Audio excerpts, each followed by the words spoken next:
Hey everyone! If you have a child in special education or you're a teacher, you'll want to hear about what's happening in Louisiana.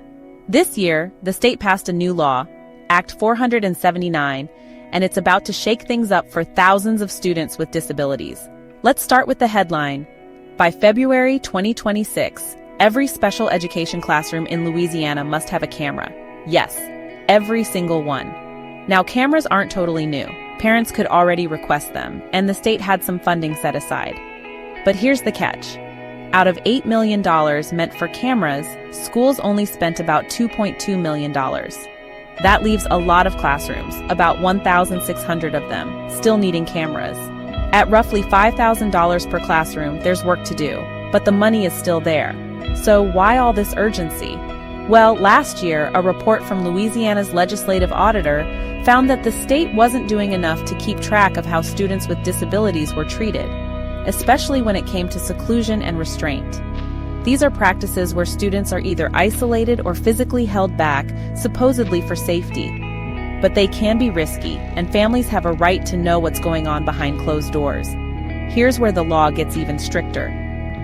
Starting December 2025, schools can no longer use restraint or seclusion the way they used to.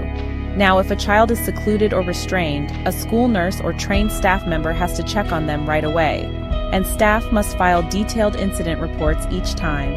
That's a big step toward accountability. But that's not all. The state is rolling out a brand new, free crisis intervention training for all school staff. It launches this fall and covers de-escalation techniques, how to spot students at risk, and, if absolutely necessary, how to restrain or seclude a child safely and respectfully.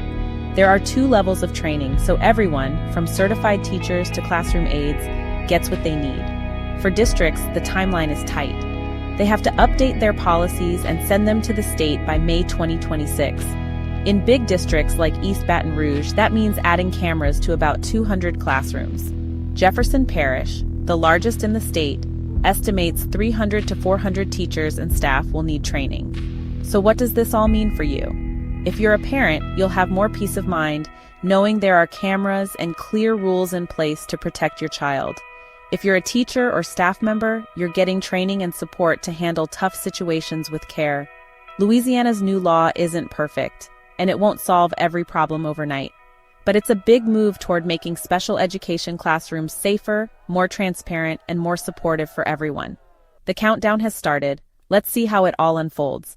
Thanks for listening. If you want to stay up to date on education news like this, don't forget to subscribe.